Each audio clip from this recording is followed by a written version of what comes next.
Bom, muito boa tarde a todos. Eu penso que vamos dar início aqui a uma sessão de telemedicina, biologia computacional e aplicações médicas, mas antes vamos ter uma apresentação, não é? Por parte de alunos da Ciência Viva. E depois vocês apresentam-se, é isso? Tá, façam favor. Boa tarde a todos, espero que se encontrem bem. Nós somos alunos do 11º ano da Escola Secundária de Moriz, agrupada no agrupamento agrupamento de Moriz ao Bardanato. Eu sou o Rui, esta é a Patrícia, a Cassandra, a Mafalda, a Nádia e o Rodrigo. Juntos criamos o projeto Environmental, no âmbito do projeto Metamorfoses, em que alia tanto o português, a fisicoquímica, vários domínios da área do conhecimento. Agradecer desde já à ESER Portugal, ao Plano Nacional de Leitura, à Ciência Viva, à Fundação Champalimau. Agradecer também à professora Isabel Reis, nossa professora de Fisicoquímica, pelo convite para este projeto, à professora Aurora Cunha e à professora Margarida Alves por todo o apoio durante esta jornada. Desenvolvemos este projeto com um âmbito mais direcionado ao ambiente e juntamente com isto, no âmbito do Plano Nacional de Leitura, desenvolvemos também um conto.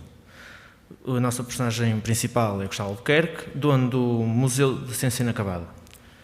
Durante a sua vida, há um momento em que o seu pai se sente mal e por isso decide dirigir-se à sua terra natal. E lá, ao chegar, depara-se com a paisagem e, nomeadamente, um lago todo destruído, vamos por assim dizer, todo poluído. Assim, decide ir outra vez ao seu museu, escolhe um protótipo inacabado e, nomeadamente, ou como nós chamamos a nossa tartaruga, a Rosita, e pronto, decide aprimorá-lo e acabá-lo de vez para assim colocá-lo no lago e ajudar a restaurar o lago. Também no decorrer do conto apercebem-se que o esforço de uma pessoa não chega e por isso decidem criar uma associação com o nome do nosso projeto, Environmental, para assim restaurar e trazer a beleza do lago. Durante este trabalho percebemos e desenvolvemos muito o espírito de equipa, que também é uma coisa que na área de investigação científica, nomeadamente, é um aspecto muito importante do nosso ponto de vista, porque ao desenvolver o trabalho, nomeadamente pesquisas, por exemplo, são necessárias várias provas, vários campos, e é essa junção de conhecimentos e de pontos de vista de cada um interveniente nessa pesquisa que consegue trazer um resultado final. Pronto, para terminar assim, também foi um bocadinho mais geral, deixo uma pergunta aos oradores aqui presentes e se alguém quiser responder, estejam à vontade. Em que momentos podemos relacionar a área da biologia computacional, que é um dos temas desta sessão, com o controle do ambiente e as suas condições, ou com as amostras de vida presentes? É isto, obrigado.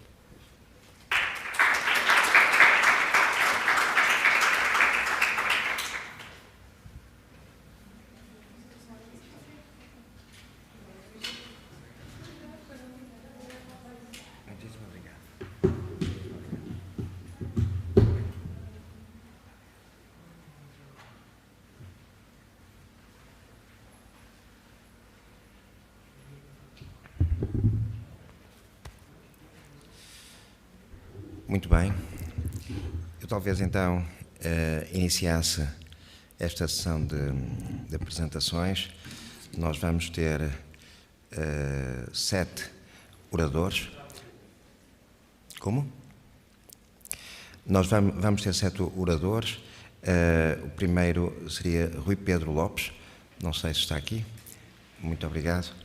Que juntamente com Manuel Guimarães, ambos do Centro de Investigação em Digitalização e Robótica Inteligente, irão apresentar tecnologias digitais para a reabilitação da saúde mental.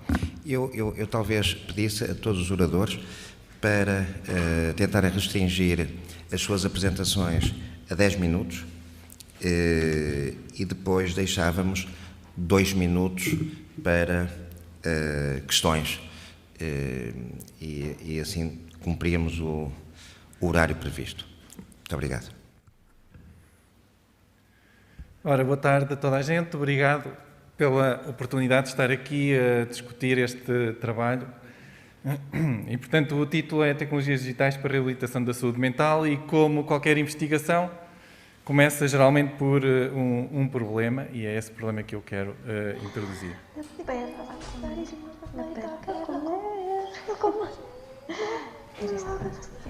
Los huevos están envenenados, están tratando de cocinar.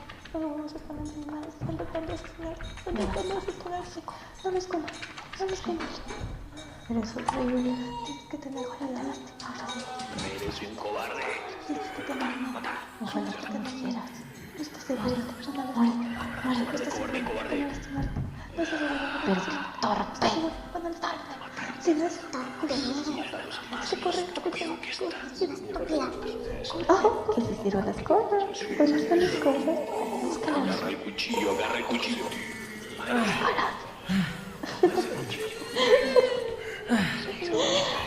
Alguien está jugando contigo. Estamos jugando contigo. ¿Cuándo es esa información? A mí no te vas a contar que ya estamos.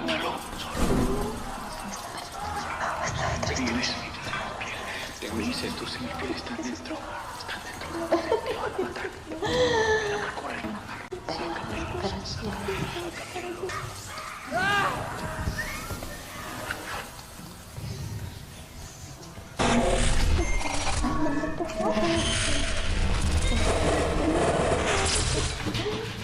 Muérete.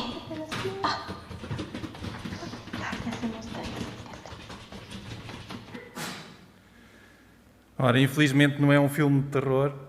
Portanto, esta é precisamente a esquizofrenia. É uma perturbação do espectro psiquiátrico que afeta cerca de 20 milhões de pessoas em todo o mundo. Portanto, é a perturbação psicótica mais comum e caracteriza-se essencialmente pela perda de contacto com a realidade. E, portanto, aquilo que estavam a ouvir e a ver de estranho acontecia efetivamente na psicose da pessoa. Portanto, aquilo é um surto que acontece com alguma frequência e prejudica e implica alterações tanto ao nível de pensamento, de percepção, afeto, comportamento e, sendo uma doença crónica e de evolução contínua, os sintomas vão se agravando ao longo do tempo e são os principais responsáveis pela perda da autonomia, pelo prejuízo das atividades do dia-a-dia, das relações sociais, do processamento emocional, impacto na vida laboral, ocupacional, académica, por aí fora. A esquizofrenia é diagnosticada pela identificação de uma porção significativa de sintomas que devem persistir, e normalmente nunca isolados, durante pelo menos 6 meses. Os sintomas podem ser estruturados em positivos, negativos e cognitivos, de acordo com o gráfico. Positivos incluem delírios, alucinações, podem ser visuais, auditivas, táteis, perturbações formais do pensamento, comportamento desorganizado. Os cognitivos e os negativos são um pouco mais leves. Inclui a alergia, o isolamento, o empobrecimento social, a apatia, a abulia, aplanamento afetivo, a lentificação psicomotora, com o prejuízo que vai trazendo para o desempenho das funções do cotidiano. Há também alterações da atenção, dificuldade em memorizar, o próprio coeficiente intelectual baixa, dificuldades na linguagem, nas funções executivas do dia-a-dia. Relativamente ao tratamento, portanto, é uma doença crónica, não tem tratamento efetivo, tem apenas o controle de sintomas. E a medicação antipsicótica é a base do tratamento para a pessoa doente. Esta forma de tratamento atua principalmente nos sintomas positivos, ou seja, a questão dos delírios e alucinações, entre outros. No entanto, esta medicação não tem grande expressão ou não consegue contrariar os sintomas cognitivos negativos, que é precisamente aí que este trabalho se enquadra. O tratamento ou abordagem, não se pode dizer precisamente o tratamento, mas a abordagem a estes sintomas pode ser difícil. Portanto, não há nenhum tratamento farmacológico disponível que tenha demonstrado eficácia consistente no tratamento destes sintomas. Portanto, é necessária uma abordagem multidisciplinar que inclui psicofarmacologia, psicoterapia individual e também psicoterapia no âmbito social, ou seja, psicossocial. Neste caso, inclui o treino de competências sociais e de vida, terapia familiar, entre outros que está aí explanado. Portanto, o que se pretende com estas abordagens é promover o funcionamento social e interpessoal, promovendo uma capacidade ou a recuperação da vida independente na comunidade, atenuando os sintomas e a gravidade dos sintomas e a comorbilidade associada, contribuindo assim, no final, para a melhoria da cognição e da abordagem pessoal da doença. Contudo, o acesso a este tipo de acompanhamento ou tratamento não é universal. Depende do local de residência, dos diferentes recursos, da discrepância do acesso, as próprias características da doença e da pessoa, o número e formação de recursos humanos no hospital de referência, são vários exemplos que influenciam o acesso ao tratamento e, por conseguinte, o curso da doença. É neste contexto que surge este projeto. Portanto, é designado Green Health, financiado pelo Programa Operacional Regional do Norte. Tem como parceiros o Instituto Politécnico de Bragança, Instituto Politécnico Cabo de Ave, Instituto Politécnico Viana do Castelo e a Unidade Local de Saúde do Nordeste. O grande objetivo é abordar, com base na transformação digital na área da saúde e bem-estar, pelo desenvolvimento de soluções digitais inovadoras, preventivas e terapêuticas. Assim, em concreto, pretende-se recorrer à tecnologia como modalidade complementar, de forma a promover soluções que melhoram a acessibilidade aos cuidados de saúde, atravessando as barreiras de transporte, inconveniência, falta de recursos humanos ou localização geográfica, apresentando assim uma solução economicamente viável que permita a colheita, cruzamento de dados e a escalabilidade, no sentido em que nos permite perceber o que é que funciona e o que é que não funciona, de forma a ser mais fácil a replicar. Portanto, pretende-se investigar e desenvolver ferramentas terapêuticas em realidade virtual associadas à implementação de um jogo sério. Estas ferramentas serão guiadas por terapeutas que, com base em ambientes de aprendizagem realistas, mas controlados, podem aumentar o potencial de intervenção. É importante, devido à individualidade de cada paciente, que a experiência de reabilitação seja adaptada às suas características, às suas habilidades, dificuldades e gatilhos de evolução. Para tal, serão usadas técnicas de inteligência artificial que incluem redes convolucionais profundas para processamento de imagem, redes recursivas para classificação de séries temporais, redes densas para classificação, autoencoders para clustering e aprendizagem por reforço para a adaptação dinâmica do ambiente de reabilitação.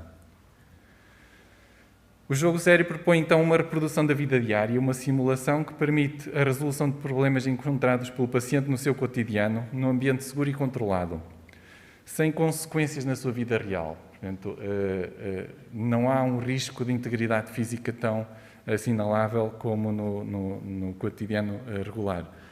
Pretende-se possibilitar a prática, passo a passo, com feedback constante sobre o seu desempenho e apoiar as necessidades básicas por competência, relacionamento e autonomia. Desafios com dificuldade adequada são fundamentais para que haja um verdadeiro desenvolvimento. Portanto, se forem fáceis demais, não desenvolve; se for difíceis demais, ou estressa ou motiva. Falta um minuto.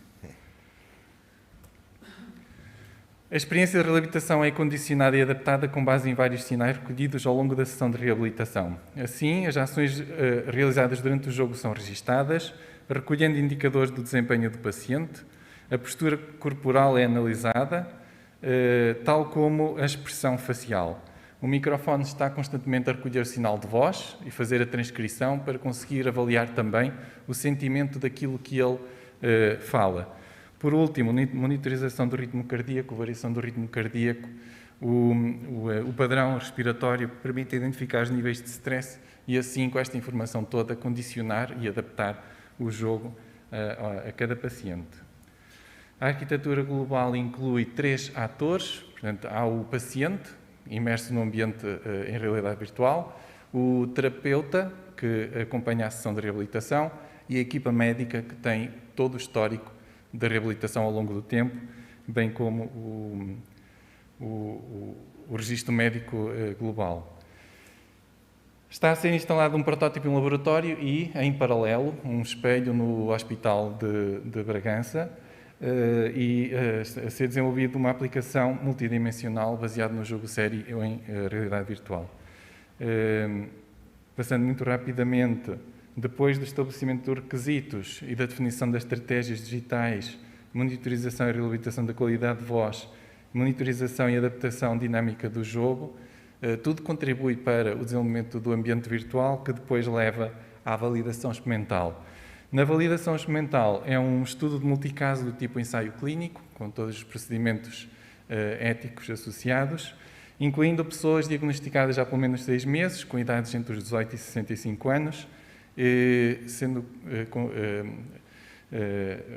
seguindo 4 fases: testes internos, externos, com peritos, grupo de controle e com pacientes. Espero não ter alongado muito. Obrigado. Obrigado.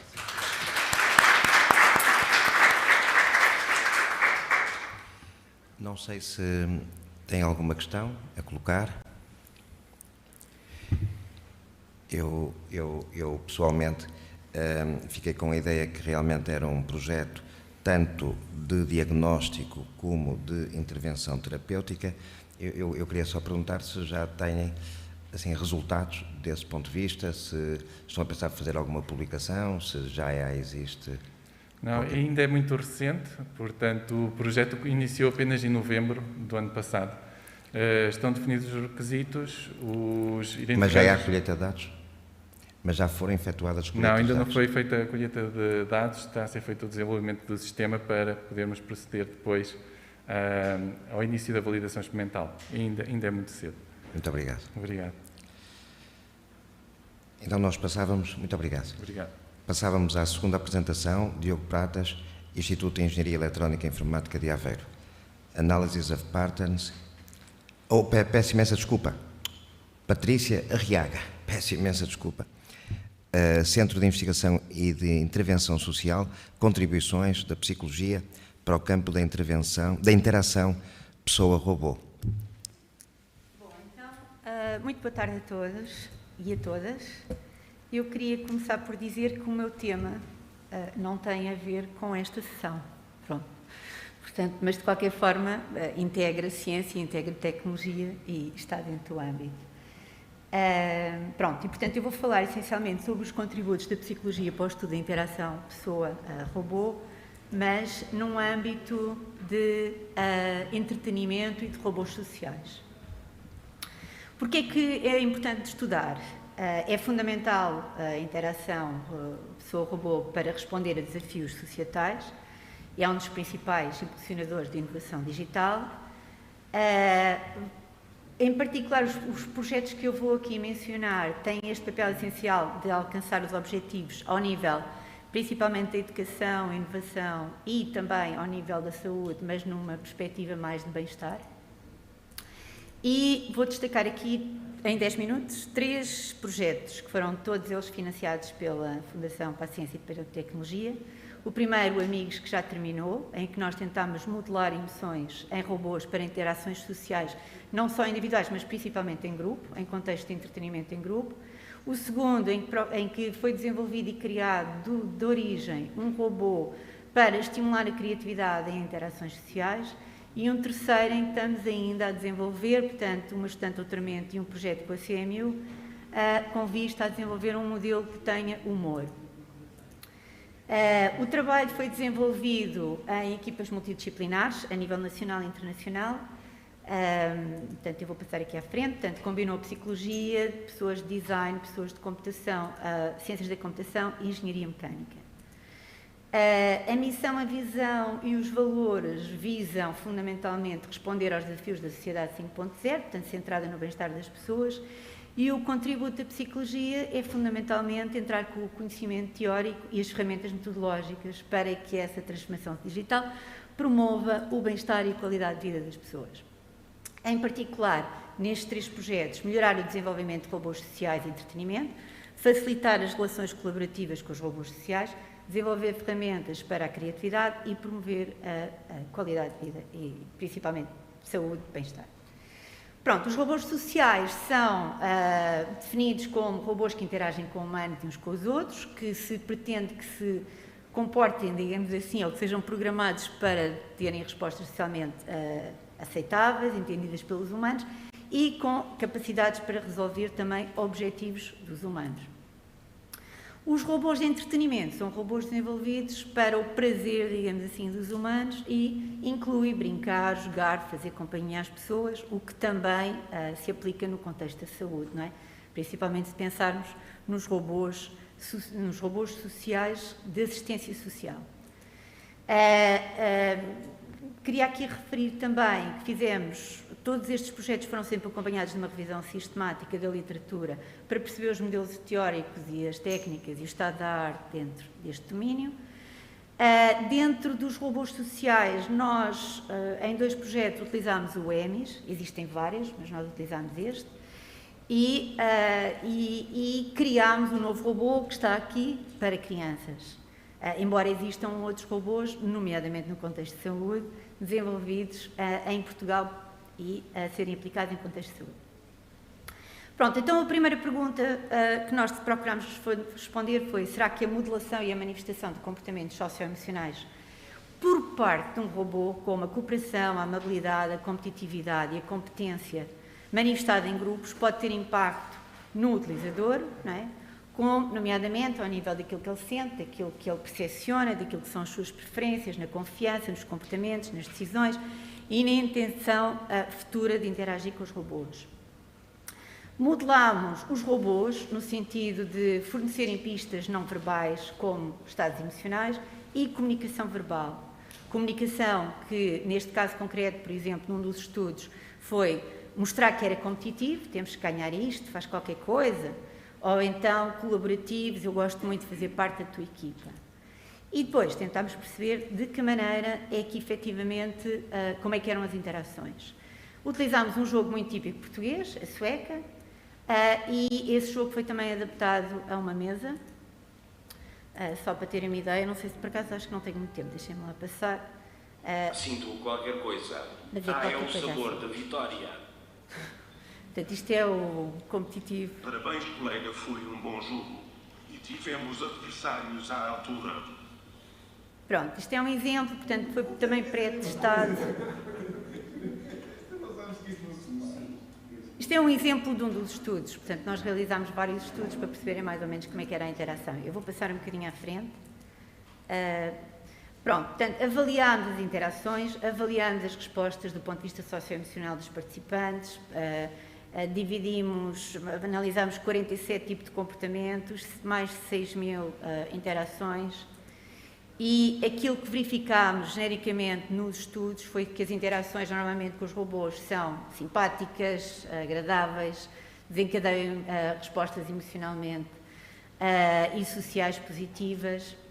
A preferência inicial das pessoas, porque eles interagiam sempre com diferentes tipos de características de robôs, era sempre a parceiros, robôs que fossem cooperativos, amáveis e competentes, mas o interessante é que ao final de algum tempo de interação o padrão era mais complexo e mostrava que as pessoas que também tinham traços mais competitivos acabavam por gostar de jogar mais com aqueles que eram mais competitivos e as mais cooperativas e mais sociais gostavam mais de jogar com aqueles que eram robôs mais sociais.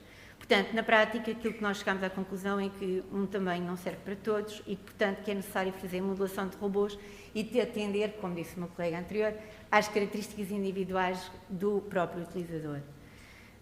Além disso, elas dependem do contexto, do papel desempenhado no grupo, se é um parceiro, se é um oponente.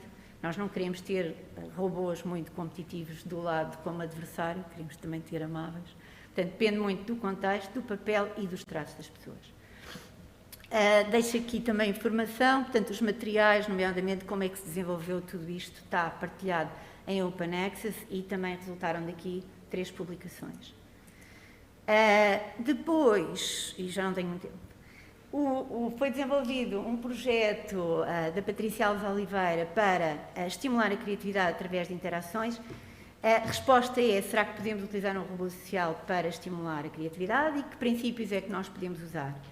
Porque a criatividade é também, digamos, um dos objetivos principais de desenvolvimento sustentável, é uma competência-chave também a desenvolver ao longo da vida. Portanto, ela pode ser desenvolvida, não é algo que seja inato, é algo que, claro que as pessoas podem nascer já com algumas aptidões, mas é algo que pode ser sempre desenvolvido e treinado, e emerge de interação bastante com brinquedos. E, portanto, foi com base nisso que nós trabalhámos. Começámos também por desenvolver uma revisão sistemática da literatura sobre todas as intervenções com crianças nos últimos 70 anos, e vai sair publicado em breve. E eu vou passar aqui este slide. Tentámos integrar a teoria e a investigação em programas de estimulação de criatividade que já foram abordados anteriormente.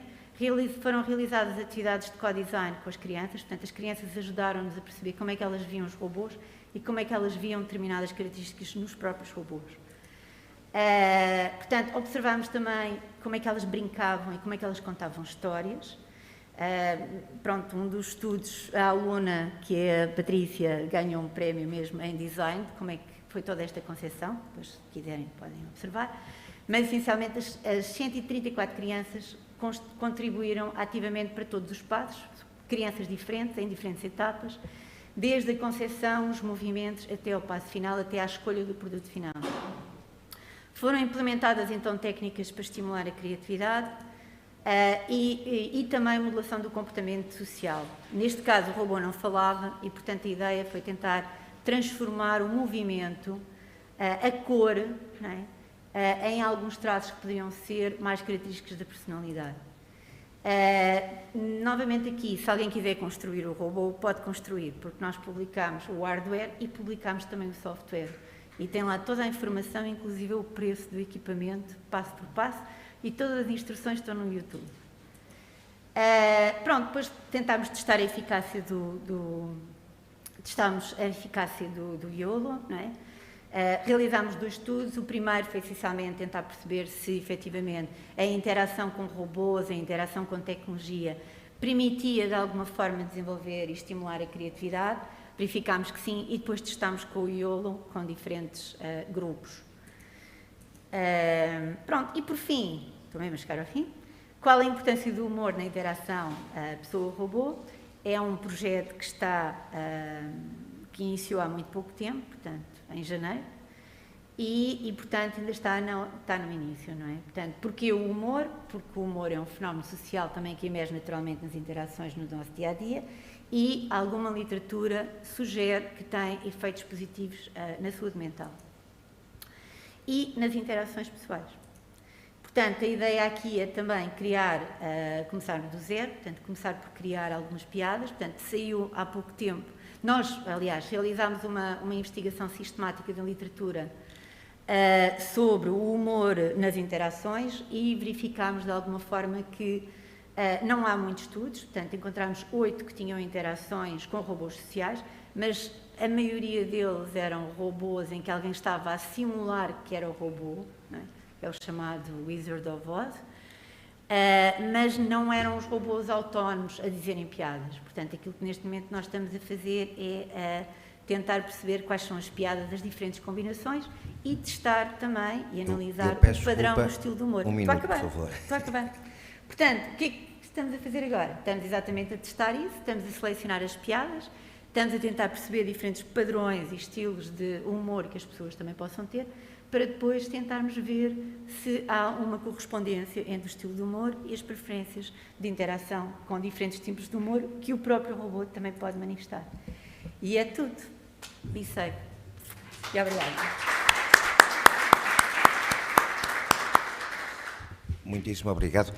A minha primeira e espontâneo comentário era que seria muitíssimo interessante aqui a doutora Patrícia Arriaga falar com o doutor Rui Pedro Lopes, porque me parece que, de facto, a sua apresentação encaixa-se, obviamente, muito bem aqui nesta mesa. A única coisa que poderíamos acrescentar era aplicações médicas sociais, mas isto acho que tem tudo a ver com os jogos sérios e com a realidade virtual, etc., mas na parte do robô.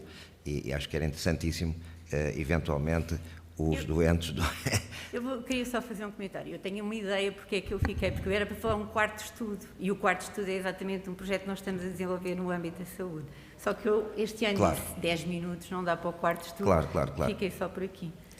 Mas seria muito interessante fazer exatamente estes estudos exatamente, de interação social e, nomeadamente, com doentes. Eu não sei se... Alguma questão, por favor? Eu só queria fazer uma pergunta porque acho que não percebi muito bem. Sim. Portanto,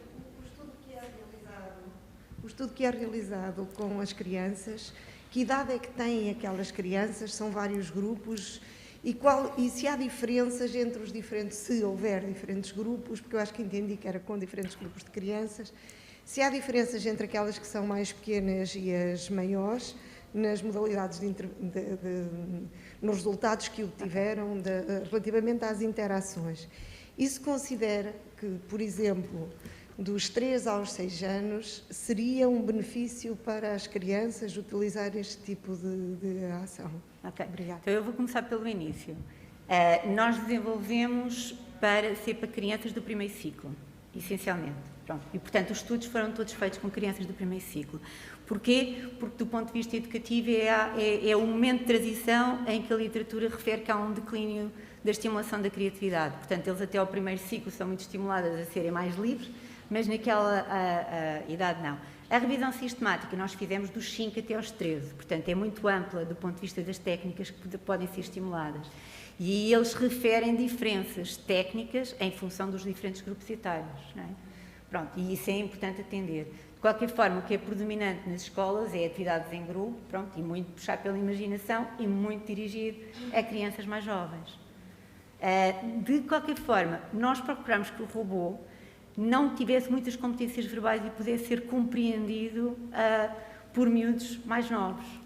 Pronto, portanto, no sentido de poder interagir crianças que ainda não estivessem no primeiro ciclo.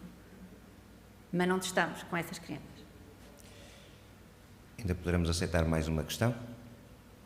Se houver. Se não, muitíssimo obrigado. Okay. E passávamos então Diogo Pratas, do Instituto de Engenharia Eletrónica e Informática de Aveiro, que nos vai falar sobre Analysis of Patterns in Human Viral Genomes.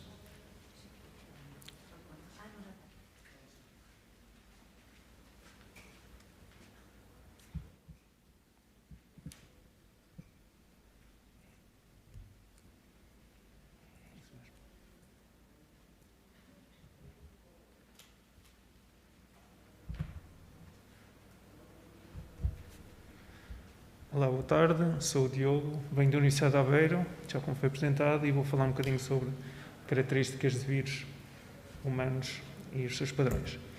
A apresentação está dividida em 2 partes. Primeiro fala sobre reconstrução e análise e depois a segunda foca mesmo sobre o SARS-CoV-2.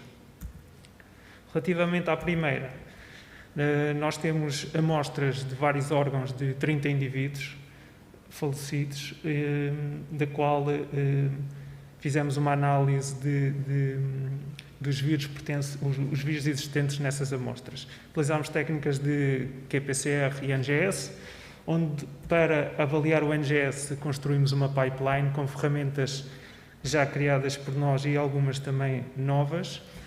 Este pipeline é extremamente eficiente e rápido e assenta sobre a predição de 3 experts.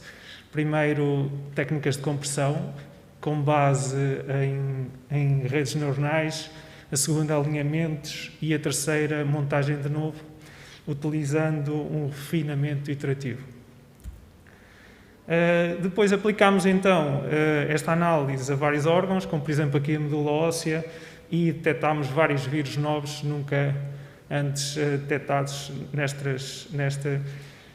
nestes órgãos, como por exemplo o papilovírus humano 31. Em relação aos ossos, detectámos pelo menos 10 novos vírus no osso do fémur. Curiosamente, o indivíduo até tinha 5 vírus ao mesmo tempo. Isto implica também a sequência genómica, como também a variação. Como podemos ver aqui, ali no A temos vários órgãos e temos a sequência correspondente. Quando temos aquelas linhas de cor, significa que são mudanças, variações, SNPs. E esses SNPs, ou essas mudanças, são todas congruentes entre os órgãos, o que significa que não existe variação, ou é quase nula a variação entre os diferentes órgãos, num só indivíduo, para o mesmo vírus. Relativamente à segunda parte, sobre o SARS-CoV-2, em 2015 nós desenvolvemos um novo conceito, que são chamadas as Minimal Relative Absent Words. Isto são palavras o mais curto possível que existam num patogénico, como por exemplo o SARS-CoV-2, e não existam no seu hospedeiro, nomeadamente no genoma e no transcriptoma. Estas palavras expressam assinaturas destes patogénicos, podem distinguir entre vírus similares. Por exemplo, contém a informação mínima para distinguir entre todos os coronavírus. E tem o potencial para construir diagnósticos eficientes e precisos e eventuais terapêuticos. Ora bem, então, nós utilizamos esta abordagem, esta metodologia em 93 genomas do SARS-CoV-2, o ano passado, quando finalmente os genomas foram disponibilizados, e identificámos 8 regiões com tamanho 12 em proteínas extremamente importantes para a sobrevivência do vírus. Para além disto, verificámos que estas ROS contêm um GC, ou seja, a distribuição GC, guanina e citosina, destas mini-sequências é extremamente alto, ou seja, é extremamente rico, ao contrário do próprio genoma do vírus e do próprio genoma do hospedeiro. O que nos leva a pensar que estamos a falar de uma estrutura de alta dimensão não antes detectada. Quando olhamos para o primeiro gráfico, o que ele representa é a conservação, mas agora já com mais genomas do SARS-CoV-2. Estamos a falar mais de 100 mil genomas, portanto, esta análise é bastante congruente e, como podemos ver, a conservação é maior nas pontas do genoma. Isto era esperado porque existe um capsoide e um politail, tanto no início como no fim, que protege o vírus desta diversidade. Mas também podemos ver que na região do spike, ou seja, a sequência que codifica a proteína do spike, e que é extremamente importante para a infecção e para o aumento dos casos, também está extremamente conservada. E quando cruzamos esta informação com as Minimal Relative Absent Words, podemos verificar que elas estão alinhadas com as regiões de alta conservação. Portanto, utilizando esta metodologia, nós conseguimos prever onde é que existem regiões de alta conservação nestes genomas. E desta forma podemos atuar de uma forma muito mais rápida, tanto para diagnóstico como para eventuais terapêuticos. Fizemos também uma comparação no mapa de baixo, que tem várias cores, dos genomas mais parecidos ao SARS-CoV-2 existentes, ou seja, outros coronavírus, quais seriam os mais similares? Eles estão ordenados e o mais similar é o RATG13, e depois temos alguns. O RATG13 é também similar junto da subsequência, onde está aquele S pintado depois a vermelho, junto da sequência que codifica a proteína do spike, ao contrário do resto dos genomas conhecidos, dos coronavírus. Agora, este genoma foi isolado em 2013 numa gruta de cobre na China. Ok? E é o genoma mais parecido, o que nos leva a perguntar ou indagar, de alguma forma, se houve ou não contaminação ou alguma coisa a nível laboratorial. Outra análise que fizemos assentou sobre a análise do Peter Simmons, da Universidade de Oxford, que detectou variação estatística significante de transformações a nível do genoma de citosina para a uracila. Ora bem, nós fomos verificar isto e, para além disso, adicionámos a componente temporal. Temos os vários vírus, são mais de 100 mil vírus ordenados de forma temporal e conseguimos verificar, não sei se isto está para apontar, não, ok. Há ali na citosina onde tem C, na terceira linha, temos um decréscimo de citosina. E, ao contrário, a uracila por baixo está a aumentar. Ou seja, nós conseguimos verificar o que o Peter Simmons descobriu e, para além disso, conseguimos localizar exatamente quando ocorreu. E ocorreu exatamente no final do verão do ano passado. Quando cruzamos essa informação com os novos casos diários, o registro temporal, é de onde está a seta vermelha, verificamos que essa transformação ocorreu exatamente antes do aumento exponencial de casos e de mortes que ocorreu ano passado, por Covid-19. Relembrando que este vírus, bem como quase todos os vírus, é sazonal, ou seja, repete-se, tende a repetir-se anualmente, tal como está ali na referência de um colaborador, de um trabalho de um colaborador nosso, perguntamos se este ano se irá repetir. Esperemos que os novos terapêuticos façam efeito. De qualquer forma, daqui a 1 a 2 semanas, ou se calhar 3 semanas, já teremos uma curva que poderá mostrar, eventualmente, a tendência se irá repetir ou não. Pronto. Home away take message. Qualquer vírus qualquer órgão pode conter vírus, mesmo os tecidos rijos, como ossos, entre outros, dentes.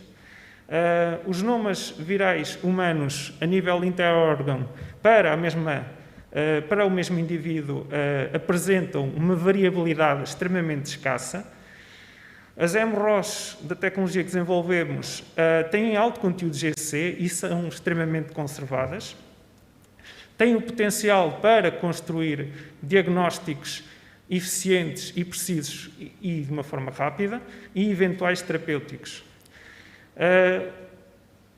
O SARS-CoV-2 é altamente similar ao RATG13, que foi isolado em 2013, e o SARS-CoV-2 apresenta uma transformação nucleótida de citosina para uracila, que foi localizada no final do ano no final do verão de 2020, mesmo antes do aumento significativo do número de casos e de mortes. Dar os acknowledges aos alunos, agradecer também às colaborações da Universidade de Helsínquia, da Universidade do Porto e Universidade de Coimbra, bem como a nível local, obviamente, a nível local da Universidade de Aveiro. E o funding da FCT. Obrigado.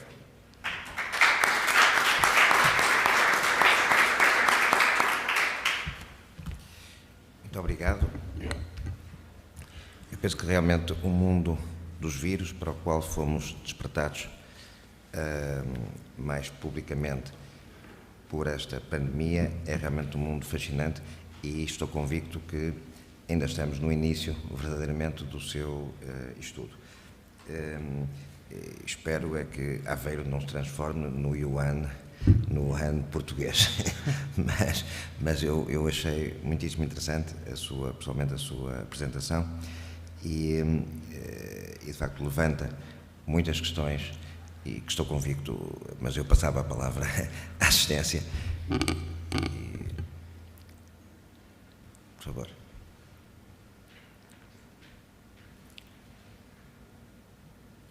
Só mesmo uma questão, sem querer entrar ou sem querer uma resposta muito técnica, mas aquele fato de haver a alteração do nucleótido do vírus no verão de 2020, tem alguma razão, algum enquadramento ou simplesmente é acaso? Estará de alguma forma relacionado com o aumento ou é apenas um levantar da suspeita? Ora bem, é conhecido que a maior parte dos vírus de RNA está a evoluir nessa transformação. Agora, o que vemos aqui nesta transformação foi uma mudança repentina, em muito pouco tempo. É difícil dizer a origem. Talvez a globalização possa acelerar este processo, entre outras componentes. No entanto, é muito difícil responder à questão sem ter mais dados e mais análises efetivas e congruentes com tal facto. Obrigado pela questão.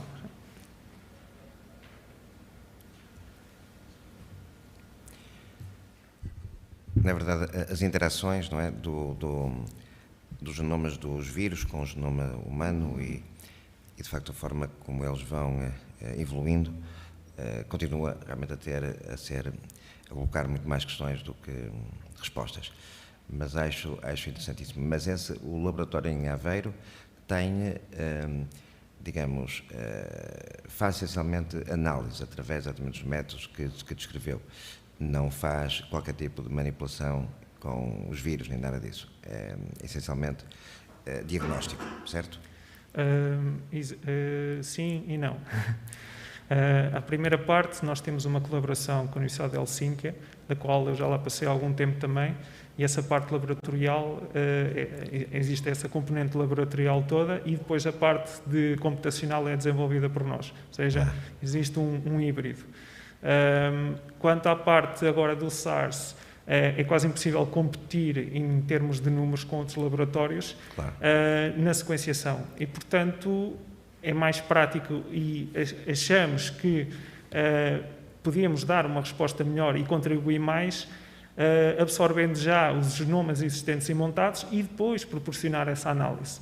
Portanto, nessa segunda fase é meramente a nível computacional essa previsão. Muito obrigado. Obrigado. Obrigadíssimo. Então passávamos para Helena Torres, Laboratório de Inteligência Artificial Aplicada, e quase que a apresentação tem um título tão difícil, mas de qualquer maneira vou tentar lê-lo todo. Anthropometric Landmark Detection in 3D Head Surfaces for Deformation Plagiocephaly Evaluation using a Deep Learning Approach.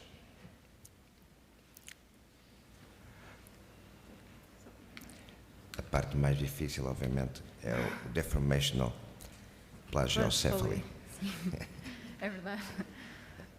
Boa tarde a todos. O meu nome é Helena Torres, eu sou estudante de doutoramento e hoje vou-vos fazer uma pequena apresentação sobre um dos tópicos do meu doutoramento, que é a detecção de landmarks em modelos de cabeças 3D, para ser uma maneira mais simples de dizer o tema desta apresentação. Eu vou começar só então esta apresentação por fazer uma breve introdução ao centro de investigação em qual eu estou inserida, que é o 2AI. O laboratório 2AI, o Applied Artificial Intelligence Laboratory, é um laboratório que se situa no Instituto Politécnico do Cava do Idoave, em Barcelos, e é um laboratório que combina investigadores de várias áreas, nomeadamente Computer Vision, Machine Learning, os jogos sérios, que já foi aqui falado, e a robótica. Aqui o nosso laboratório está dividido em 3 áreas fundamentais, nomeadamente a saúde, a indústria e o ambiente e segurança. Como nossa missão do laboratório, nós desenvolvemos métodos de investigação artificial aplicada para desenvolvimento de projetos inovadores, sendo que também é nossa missão ter um treino e uma educação avançada, mas num ambiente de investigação sempre muito apelativo. Para além disso, para além de ser Para além de ser nosso objetivo também a disseminação do nosso trabalho, nomeadamente em termos de artigos científicos, nós também temos uma componente, por assim dizer, empresarial, que nós também damos muito valor e por isso também damos muito valor também à transferência de tecnologia. Então eu vou começar agora com o tópico principal desta apresentação, que é a principal motivação do meu doutoramento. Então, a principal motivação do meu doutoramento é uma condição que se chama plagiocefalia. O que é esta condição? A plagiocefalia é uma condição que representa uma deformação craniana que acontece num bebê. Esta deformação é caracterizada por uma assimetria da cabeça do bebê. O que é que isto quer dizer? Se virmos aqui esta imagem, se eu conseguir apontar aqui, nós conseguimos ver que a cabeça é mais achatada numa parte e mais proeminente noutra. Então, isto é uma assimetria craniana. Apesar desta plagiocefalia não ser muito falada, a verdade é que cerca de 20% das crianças têm algum tipo de formação craniana. O que é que acontece? Pode ser, é muito leve, que não precisa de tratamento, mas em casos muito severos é preciso então tratamento. Esta deformação, ela resulta de quê? Basicamente, ela resulta de pressões prolongadas e excessivas que são aplicadas então no crânio da criança. Estas causas podem ser então, estas forças podem ter então duas origens. A primeira origem é as forças intrauterinas. Por exemplo, se a mãe tem uma pelvis muito pequena, muito reduzida, o que acontece é que vai haver pressão sobre a cabeça do feto, neste caso, que pode então resultar numa deformação. No entanto, a principal causa é o quê? É o posicionamento do bebê durante os primeiros meses de vida da criança. Acho que, como toda a gente sabe, quando a criança nasce, o crânio não é completamente desenvolvido, ou seja, é maleável devido às suturas. E o que é que acontece? Se essa criança estiver deitado muitas vezes na mesma posição, a cabeça vai começar a achatar. Relativamente às consequências, obviamente que temos os aspectos cosméticos, que a criança tem uma cabeça torta, assimétrica, só que, no entanto, em casos muito severos, o que pode acontecer é que pode haver um atraso no desenvolvimento cerebral da criança. Então, é muito importante diagnosticar esta patologia, porque é muito importante decidir se é necessário o tratamento ou então, se for, qual o melhor tratamento que é o indicado. Aqui, só para terem uma noção de como atualmente é feito este diagnóstico. Basicamente, o médico tem a cabeça da criança, usa uma espécie de réguas, efetua umas medidas, mede o crânio, tira ali umas medidas e diz se a criança tem assimetria ou não. Como podem imaginar, isto aqui é altamente subjetivo. Um médico pode achar que a criança tem deformação e outro médico pode achar que não tem.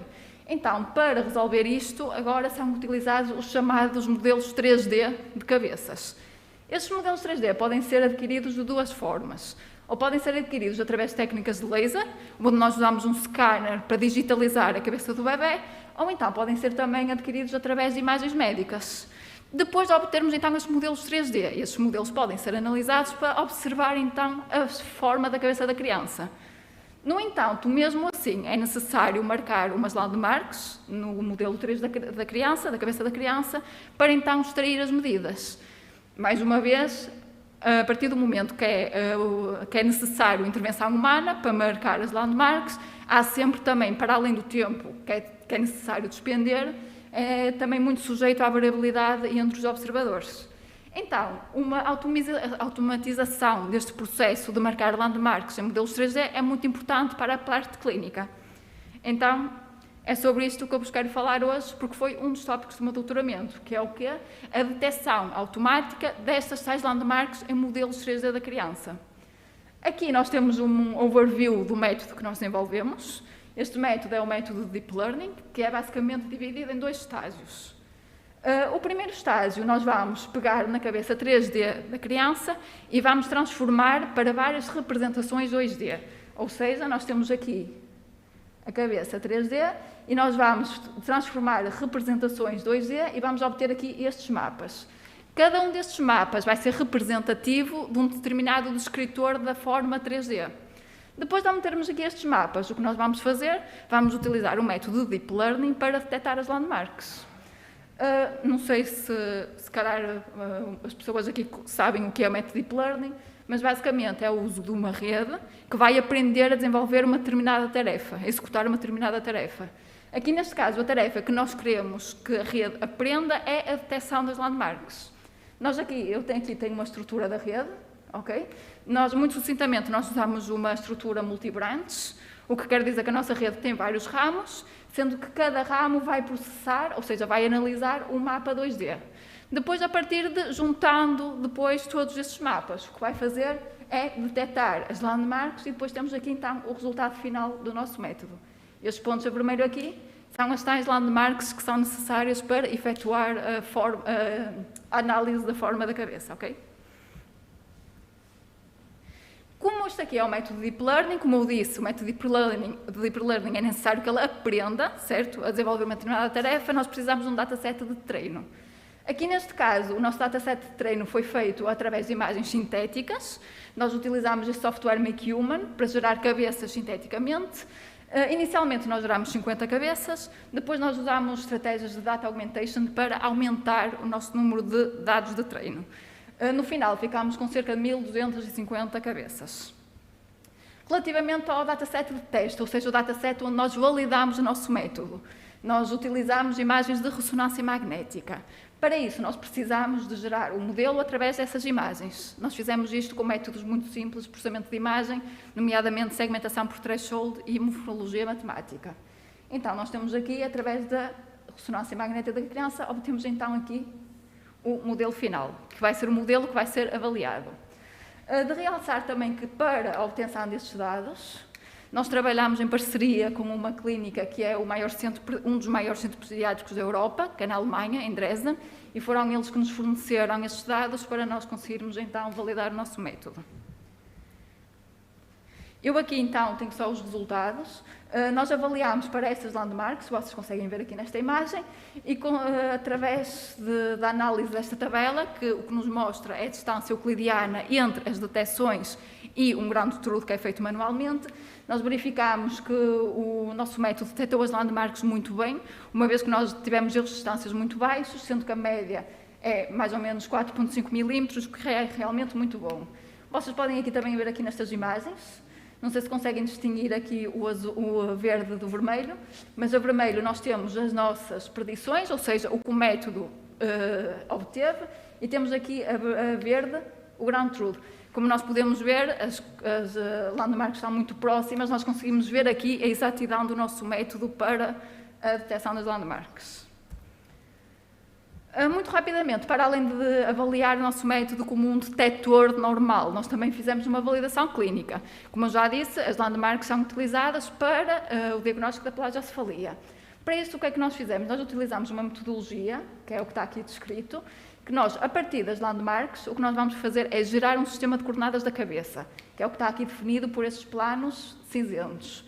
Depois de termos esses planos cinzentos, nós conseguimos ter um plano de referência, que é o plano que nós utilizamos para extrair medidas. E essas medidas é que vão ser usadas para diagnosticar, então, a nossa plagiocefalia, que é este plano aqui, vermelho, que nós temos aqui. Neste plano, nós traçamos, então, estas diagonais. Estas diagonais são traçadas automaticamente, sendo que na clínica prática normal o que eles fazem é as réguas. Logo, já vimos que isto aqui já é uma vantagem em relação à prática clínica normal. A partir disso, nós extraímos aqui estes dois índices, que é o CVAI e o OSR, e a partir disto conseguimos então diagnosticar a nossa patologia. Aqui eu só tenho os resultados em termos de análise de Bland-Altman. Nós conseguimos ver que aqui nós temos resultados muito bons, uma vez que temos um bias muito próximo de zero, e os limits of agreement também compreendem uma banda muito estreita, o que é muito bom. Para além disso, os resultados aqui do método automático também são muito comparáveis à variabilidade intra- e interobservador, o que é bom porque mostra que o nosso método pode realmente ser utilizado na prática clínica.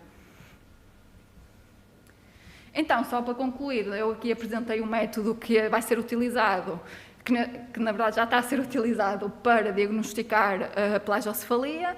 Basicamente, este método é uma estratégia de Deep Learning que detecta landmarks em cabeças de 3D. E o que aconteceu é que o nosso método produziu resultados muito bons, tanto a nível de detector, por assim dizer, como a nível de clínico.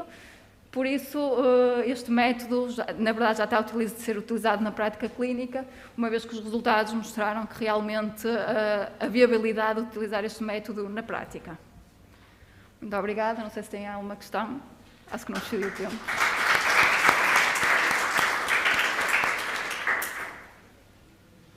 Muito obrigado. Portanto, a parte, obviamente, é muito interessante toda a parte metodológica, mas obviamente depois, como outros métodos que confiam em algoritmos de computador, que mal ou bem dão sempre o mesmo resultado, não é a mesma coisa que acontece com um observador humano, e portanto isto está a dizer que já está, digamos, a ser usado na prática clínica. Obviamente que muitas vezes os observadores humanos, está como vimos, penso eu, exatamente com os resultados usando, digamos, esses gráficos do plano de Altman, da concordância. Portanto, continua a haver discordância, obviamente, e, portanto, mas se o método estiver bem feito, quando há discordância, o problema é dos clínicos. Exatamente, porque a partir do momento que nós aplicamos o método 1, 2, 3 vezes, o resultado do método é sempre igual, ou seja, pelo menos o método não tem discordâncias entre si. Claro, é isso mesmo, e portanto, mas qual é, digamos, o grau de aceitabilidade, exatamente tem alguma ideia dos clínicos, quando realmente não bate certo a sua avaliação com a avaliação do método? Sim. Nós o que tentámos fazer neste trabalho, porque isto surgiu de um artigo, mas a verdade é que nós temos um segundo artigo que estuda precisamente isso, que é a variabilidade entre os utilizadores. O que é que acontece? Nós, para definir qual é que é um bom resultado para o nosso método, o que nós fizemos foi utilizar 2 observadores que são ditos como experts, que estão habituados na prática clínica, então, a fazer constantemente este tipo de análises. Depois, para estudar a variabilidade entre utilizadores, tentámos dividir em diferentes grupos, usámos os experts, depois pessoas que se calhar não têm tanta experiência, e conseguimos ver que o método, a partir do momento que é tão bom como os experts, nós assumimos que então é aceitável. Sendo que depois até se tornou melhor que as ditas pessoas que não têm tanta experiência a fazer então este tipo de diagnóstico. Pois claro. Não sei se temos alguma questão.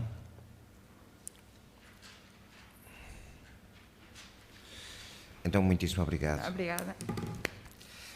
E temos então o penúltimo orador, neste caso Catarina Pereira Leite, do Centro de Investigação em Biociências e Tecnologia da Saúde, que nos vai falar sobre Nature as Inspiration in Advanced Nanosolutions for Skin Delivery.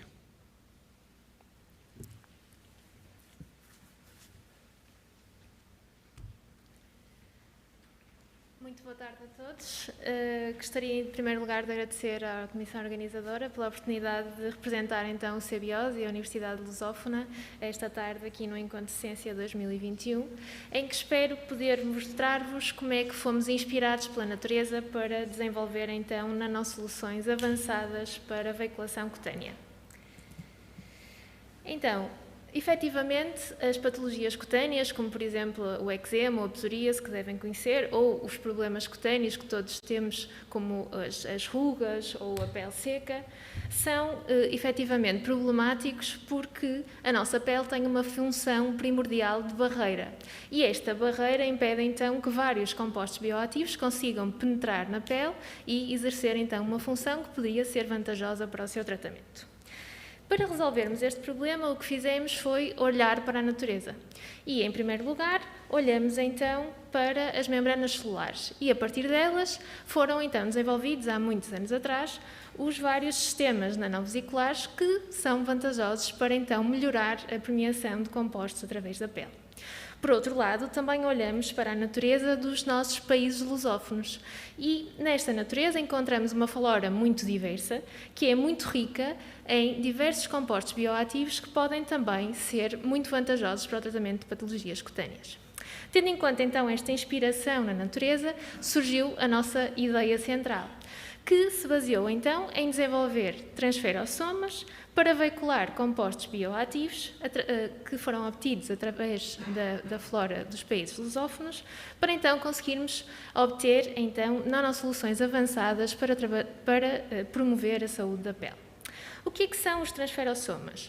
Os transferossomas são sistemas nanovesiculares, são vesículas compostos por fosfatidilcolina e por um ativador de superfície que têm uma capacidade aumentada de permear na pele, efetivamente devido a esta presença de ativador de superfície. Por outro lado, baseamos-nos então, ou começamos este estudo, por nos basearmos na cafeína, que todos conhecem, não é? Proveniente então da planta do café, e que é um composto hidrofílico que apresenta diversas propriedades interessantes para a aplicação na pele, como as suas atividades antioxidante, antissolítica ou anti-envelhecimento da pele. Baseamos-nos também num outro composto bioativo, a rutina, que também tem muitas propriedades interessantes, como, por exemplo, as suas propriedades antioxidantes, antimicrobianas ou anti-inflamatórias, que podem, então, ter potencial aplicação cutânea. Qual foi, então, a nossa estratégia a partir desta ideia base? Começamos por realizar um estudo de prova de conceito, em que fomos então desenvolver transferossomas com ativadores de superfície mistos para veicular a cafeína. De seguida, focamos-nos então na otimização de um sistema transferossomal para veicular a rutina, utilizando uma estratégia de desenho experimental do tipo Box-Vinken. No nosso primeiro estudo de prova do conceito, nós produzimos então 6 formulações, utilizando diferentes ativadores de superfície. Na formulação 1, utilizamos então um ativador de superfície monoleato de sorbitano, enquanto nas formulações 3 utilizamos ao contrário, peço desculpa, nas 3 é que utilizamos o monoleato de sorbitano e nas formulações 1 utilizamos então o seu derivado polioxietileno. Nas formulações 2 usamos pela primeira vez, ainda não tinha sido descrito, uma mistura destes 2 ativadores de superfície. Em todos os casos, produzimos então transferossomas na presença e na ausência de cafeína, que foi neste caso usado como composto modelo.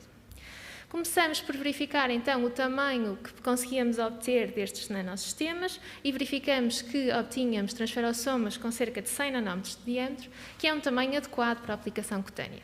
Não só este tamanho era adequado, como também conseguimos que as populações de transferossomas que obtemos eram então também monodispersas, o que é altamente recomendável neste tipo de aplicações.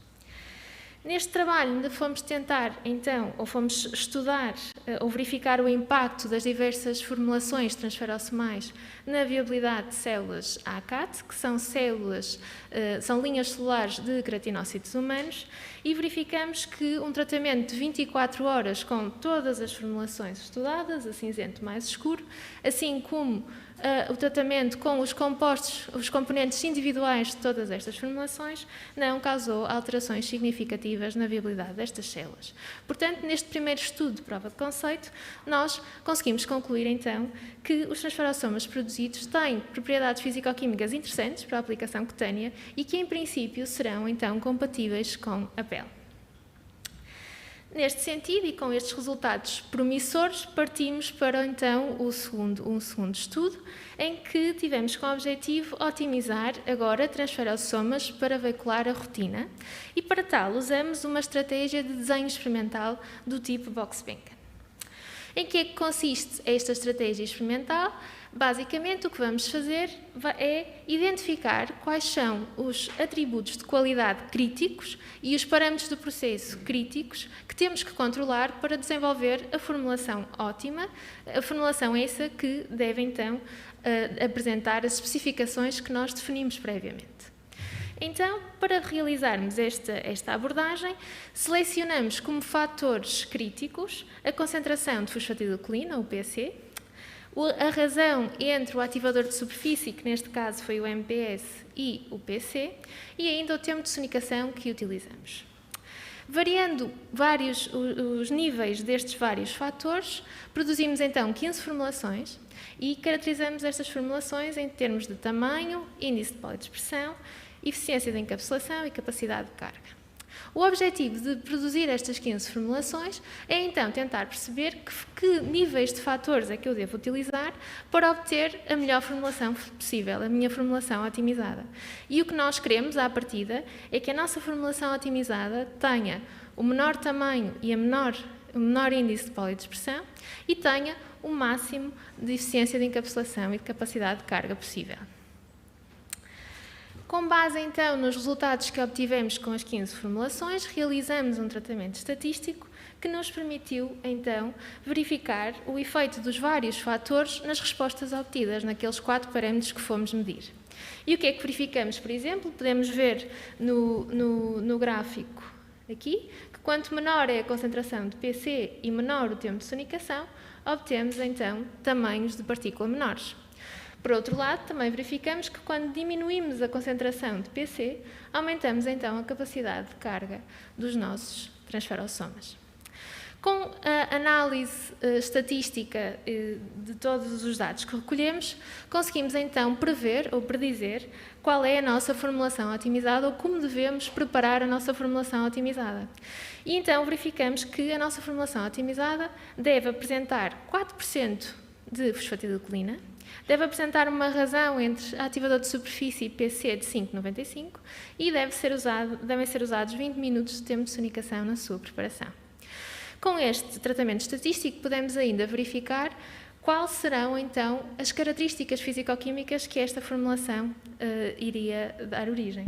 E, portanto, verificamos que estas são, então, a predição teórica destas características. O que é que fomos fazer? Fomos produzir esta formulação laboratorialmente, experimentalmente, e verificamos, de facto, que obtivemos as características que estávamos à espera.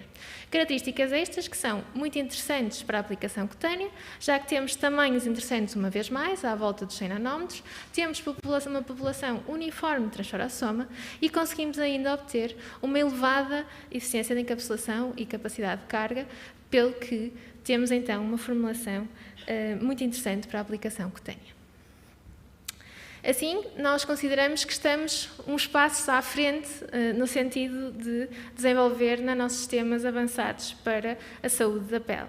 Até ao momento verificamos então que é possível produzir transferossomas com ativadores de superfície mistos, que sejam adequados em termos de características físico-químicas e que sejam também biocompatíveis, e conseguimos também verificar e provar que este desenho experimental do tipo Box-Benken é uma estratégia muito interessante e sustentável, já que permite diminuir os custos associados ao desenvolvimento de formulações ótimas, para, então, otimizar transferossomas para veicular a rotina. De facto, isto é apenas o início desta linha de investigação, já que, atualmente, continuamos a tentar melhorar ainda mais a performance dos transferossomas através da inclusão de outros excipientes funcionais, também eles baseados na natureza ou inspirados na natureza nas formulações, e esperamos com isto, então, promover um futuro do tratamento das patologias cutâneas cada vez mais promissor. Antes de terminar, então, gostaria de agradecer a todos os coautores do CBIOS e da Universidade Lusófona e também a todos os membros do CBIOS e da Universidade Lusófona pelo contributo para este trabalho, a todas as outras instituições envolvidas neste trabalho e ainda às agências de financiamento que possibilitam, então, o sucesso deste trabalho. E agradeço a todos a atenção. Obrigada.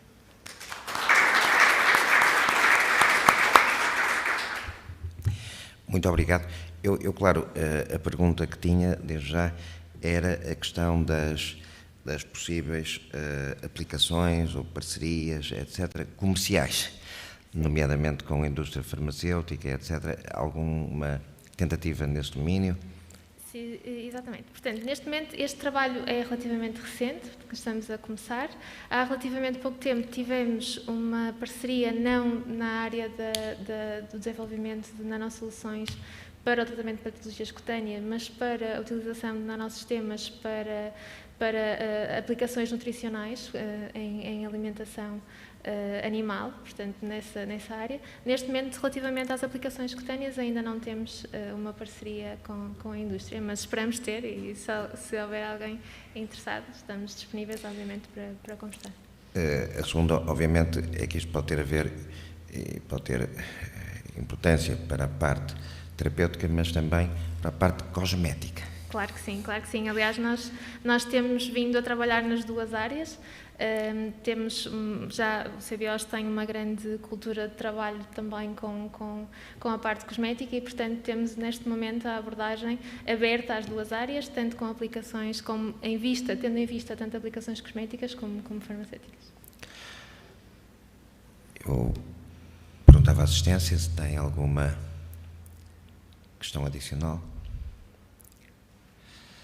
Muito obrigado, se não, muito obrigado. E passávamos, agora sim, à penúltima, que era o Dr. Luís da Borda Barata, do Centro de Investigação em Ciências da Saúde, da Universidade da Beira Interior, que nos vai falar sobre Clinical and Experimental Lung Center, uma estratégia integrada para o estudo das doenças respiratórias obstrutivas crónicas. Ora, muito boa tarde a todos. Gostava de cumprimentar o professor Altamir Costa Pereira, quem veio falar ou virá falar e a assistência. E eu, ao contrário da maior parte das apresentações anteriores, eu não venho falar do que fizemos, mas do que não fizemos, mas que nos propomos fazer.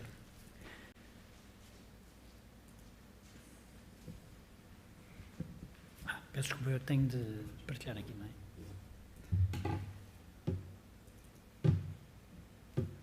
Ok. Muito obrigado. Muito bem, e venho falar acerca de um centro recentemente criado, o UBE, que é um centro que se vai dedicar, e já está dedicado, aliás já tem alguns projetos desenvolvidos nessa área, que é a área das doenças obstrutivas crónicas nas vias aéreas. E o que é que isto implica? Implica essencialmente asma, doença pulmonar obstrutiva crónica e everything that moves in between. Tudo aquilo que seja combinações lá por dentro, na realidade nem sabemos se isto não são tudo manifestações diferentes mais ou menos da mesma doença. São doenças que são bastante frequentes, têm um peso societário elevado, porque têm elevada capacidade de criar doença, portanto, morbilidade e mortalidade, particularmente doença pulmonar obstrutiva crónica. A nível deste centro, do UBE, eu vou agora focar a minha apresentação essencialmente naquilo que tem a ver mais com o digital ou com a integração de soluções digitais. E, portanto, vou centrar a minha apresentação nos aspectos que constituem fatores de risco ambientais, os determinantes ambientais destas doenças, porque realmente isso é muito importante. Nós respiramos cada vez pior e garanto-vos que ainda vamos respirar pior ainda, não só por causa de não estarmos a controlar adequadamente, em termos de objetivos de desenvolvimento sustentável, a contribuição da poluição, mas também por causa das alterações climáticas. Portanto, é necessário, e isso é um dos objetivos deste centro, também avaliar qual o peso relativo, quais são os maiores contribuidores destes preditores ambientais. Ora bem, dentro da Universidade da Beira Interior, a Faculdade de Ciências da Saúde é bastante importante, lá está o SICS, de onde eu venho, mas há uma outra unidade que é o Núcleo de Saúde, Estudos em Saúde Planetária, que tem a ver com saúde ambiental e não só, enfim, um determinado tipo de conceitos. Há uma articulação muito forte com outras faculdades, ciências e engenharia, para projetos multicêntricos de 360 graus. Há uma forte interação entre estas duas unidades dentro da Faculdade de Ciências da Saúde. Eu posso dar aqui alguns exemplos, agora, focando, como eu tenho estado a dizer, os aspectos mais ambientais. Através de colaborações nacionais e internacionais, com projetos financiados, têm sido desenvolvidos projetos, por exemplo, na área de estarreja, com monitorização de doentes com doença pulmonar obstrutiva crónica e relação com a exposição à poluição dentro das casas, dentro dos edifícios e no exterior. Um outro projeto é, por exemplo, o 666, em que foram avaliadas casas de diferentes épocas e qual o impacto que essa exposição interior dentro das casas pode ter no desenvolvimento e na progressão da doença pulmonar obstrutiva crónica, e vários outros projetos têm sido desenvolvidos através de várias colaborações, nomeadamente em África. Mas mais recentemente temos então aquilo que me traz cá, que é o UBE, que funciona numa outra estrutura, que é o UBI Medical, e este centro tem então colaborações com tudo aquilo que se mexe quase dentro da UBI, e não só, e também com um centro que é extremamente importante, que é o de Cloud Computing, porque nós necessitamos de análise de grandes dados. Para além disso, há fortes colaborações internacionais. Portanto, para que é que isto serve, o UBE? Ora bem, tem 4 grandes pilares, um de envolvimento da comunidade. Eu não vou falar muito acerca disso, mas posso dizer que há soluções digitais aqui também. Porquê? Porque há essencialmente 3 grandes pilares. Literacia, portanto, interface com a comunidade. Há um desafio à comunidade no âmbito da ciência cidadã. Foram lançados desafios ao cidadão para otimizar a monitorização e ferramentas e dispositivos que possam ajudar os doentes. E um desafio, que isso é o setor, é a linha chamada Questions for the Future, que é uma colaboração com o Instituto do Futuro da Universidade de Lovaina, que é desafiar instituições de saúde a dizerem-nos, olhem, nós necessitamos soluções novas para isto, para aquilo e para aquilo outro.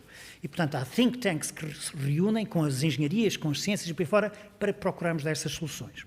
Bom, community engagement. Depois há a formação de profissionais de saúde, há ensaios clínicos e prestação de serviços, mas eu gostava de falar, essencialmente, era um pouco acerca da investigação e inovação, uma vez mais, apenas focando naquele aspecto do ambiente. E, para além de vários outros projetos que existem, eu gostava de falar particularmente deste, que é o Expo Code, Code at Chronic Obstructive Airways Diseases, e do Expo Lung. O Expo Lung é como que uma preparação para este estudo maior de baixo, e aquilo que estes estudos pretendem ver é, sim senhor, qual é o peso real de conjuntos de exposições ao ambiente. O que é que faz com que um doente com doença pulmonar obstrutiva crónica, com asma, ou everything that falls in between, como é que ele agrava e o que é que pode predizer isso? Mas eu diria que o Expo Lung é um estudo preparatório para este que é o Expo Code, que é um estudo muito mais ambicioso e é um estudo de coorte que vai durar vários anos. Ele vai ser implementado em Angola, em 2 regiões, e o grande objetivo é o seguinte: quando nós respiramos, eu não respiro, por exemplo, penso eu, acho que fazemos todos a mesma coisa, eu não respiro com a minha narina esquerda um bocadinho de agentes particulados, agora um bocadinho de agentes particulados, e com a minha narina direita, por exemplo, um bocadinho de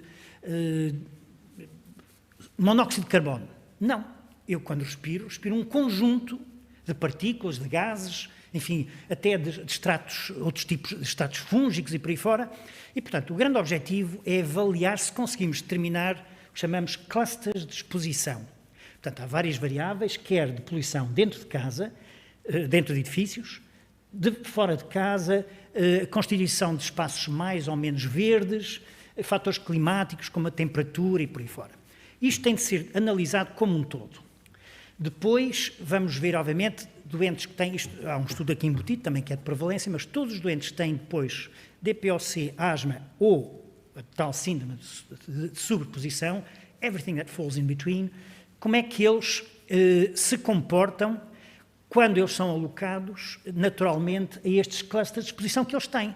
Uns provavelmente vão ter um cluster diferente de outros. Nós já fizemos alguns pré-testes num estudo preliminar.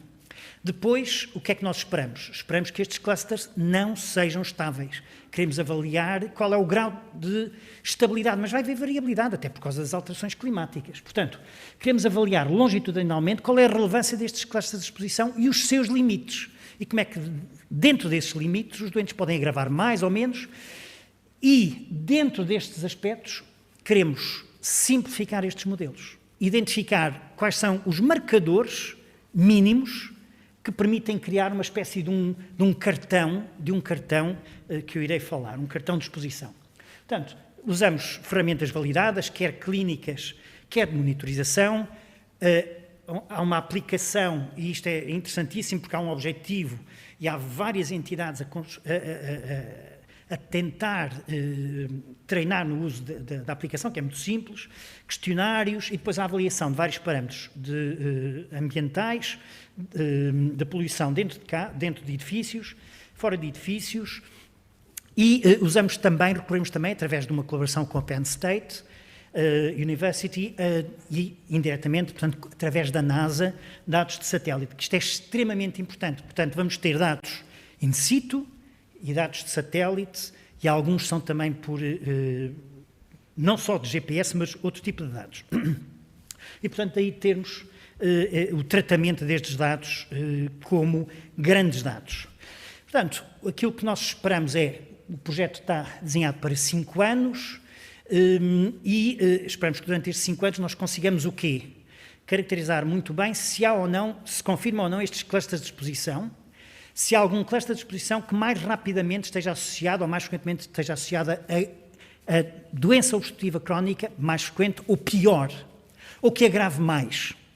Segundo e grande objetivo é, através de análise de minimização, conseguirmos ter uma espécie de expo cards mínimos que permitam predizer quem é que vai agravar. Se é num determinado cluster ou outro e qual é a reprodutibilidade que isto pode ter depois a um nível um bocadinho maior. É a realidade, folks. Vamos respirar cada vez pior. O que temos é tentar fazer something about it. E estes são os nossos resultados expectáveis. Caracterizamos os clusters de exposição, só naquele local, são extrapoláveis, temos os tais expo cards como deliverable e vamos consolidar uns sistemas minimalistas, mas com impacto, reprodutíveis, que permitam monitorizar esta relação entre exposição ambiental e doença obstrutiva crónica. E depois, obviamente, que ao retorno, literacia para a saúde, o comprometimento do doente e o comprometimento da comunidade. Thank you for your attention. That's all, folks. E pronto, estou à disposição. Se tiverem perguntas, responderei. Senão também eu posso colocar o mesmo. Perguntas. Muito obrigado. Não, a sua apresentação fez-me lembrar já os longínquos anos 80, a primeira publicação que eu fiz foi precisamente sobre correlações entre os níveis de poluição atmosférica, outdoor pollution, no Porto, que eram medidos naquela altura pela engenheira Conceição Alvim, que tinha espalhado pela cidade uns dispositivos para medir a concentração de fumos negros e de CO2, etc. E havia, quer dizer, uma correlação fortíssima, altíssima, com um time lag de 2 dias entre exatamente esses picos de poluição, que era sobretudo devido ao tráfico. Durante o fim de semana, a segunda-feira era um dia ótimo, com as idas ao serviço de urgência das crianças por asma. E foi muito interessante nessa altura. Mas tinha que se fazer o tal time lag para realmente ver essas concentrações, porque não era imediato o efeito, era um efeito passado 48 horas. Mas digo-lhe que este tipo de estudos tem, como obviamente está absolutamente ciente, tem imensas interações, incluindo aí está, temperaturas, umidades, tudo isso, e todo o tipo é preciso fazer análises de séries temporais, tudo isso, porque realmente aquilo joga muito. De qualquer maneira, portanto, embora seja um estudo muito difícil, a concretização, mas é extremamente interessante e, sobretudo, com populações em países e, sobretudo, os dados de satélite, portanto, juntar, obviamente, eu só tinha naquela altura esses pequenos postos de monitorização do ar, mas hoje, realmente, a quantidade de dados, obviamente, que é muitíssimo maior e pode-se tentar fazer muitíssimo melhor.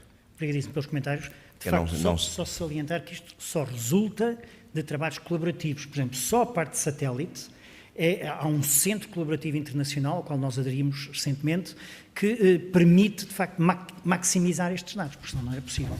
Agora, os satélites têm esta vantagem, nós conseguimos ter uma avaliação ao longo do tempo, porque muitas vezes os estudos...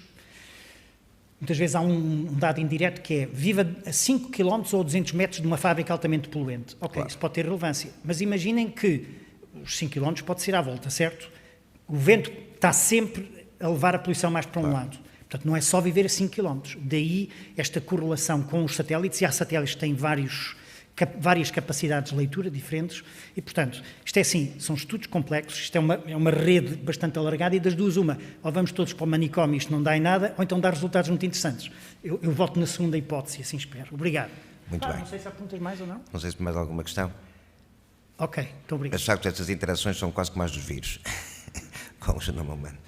E, finalmente, tínhamos o Dr. Miguel Castelo Branco, do Centro de Imagem Biomédica e Investigação Translacional, que nos iria falar sobre ensaios clínicos da iniciativa do investigador com dispositivos médicos, interfaces homem-máquina e abordagem de neurofeedback. Então, boa tarde a todos. Eu queria agradecer à organização e à assistência por pacientemente ter ficado toda a sessão até esta apresentação. Eu vou tentar ser breve, até porque é a última apresentação. Eu vou falar de alguns ensaios que fizemos no CIBIT/ICNAS na área dos dispositivos médicos.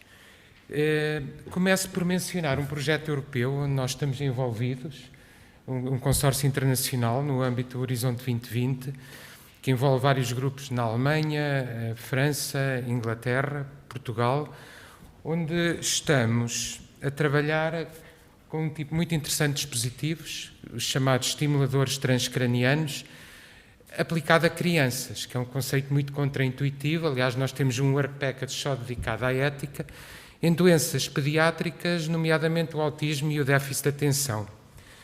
Este projeto é muito ambicioso porque procura fazer uma coisa que normalmente as pessoas não esperariam: neuroestimulação em casa.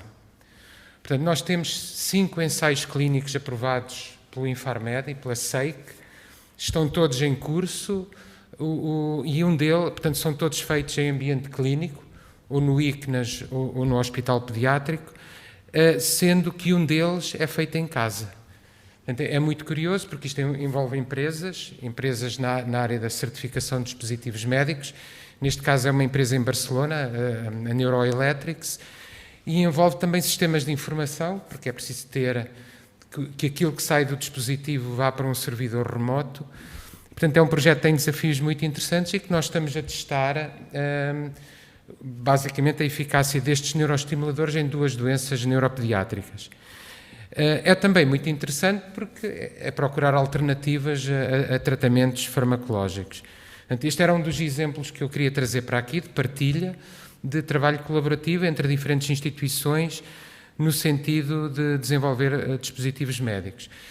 Também queria dizer que, apesar de nós no CIBIT e no ICNAS estarmos muito envolvidos nos chamados ensaios da iniciativa do investigador, que é algo que é importante desenvolver em Portugal, nós fazemos estas abordagens muito centradas no conhecimento neurocientífico, de que eu não vou falar hoje, mas dizer que nós usamos a imagem médica, ressonância funcional, o PET, para perceber o que se passa no cérebro, quer destas crianças, quer de adultos, porque aquilo que nós vemos cada vez mais é que o cérebro é muito variável e nós temos que usar estes métodos de imagem para estratificar as populações e para escolher aquelas que mais podem beneficiar destes tratamentos.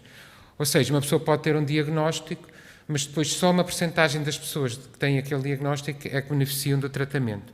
E, portanto, há muita neurociência por trás disto, que hoje não vou falar de neurociências, mas, por exemplo, só para dizer, nos déficits de atenção nós caracterizamos aquilo a que nós chamamos a impulsividade, em tarefas go, no go, que o próprio termo indica o que é, a pessoa tem que se controlar. Quando é para ir, tem que ir. Quando não é para ir, tem que inibir o impulso de ir.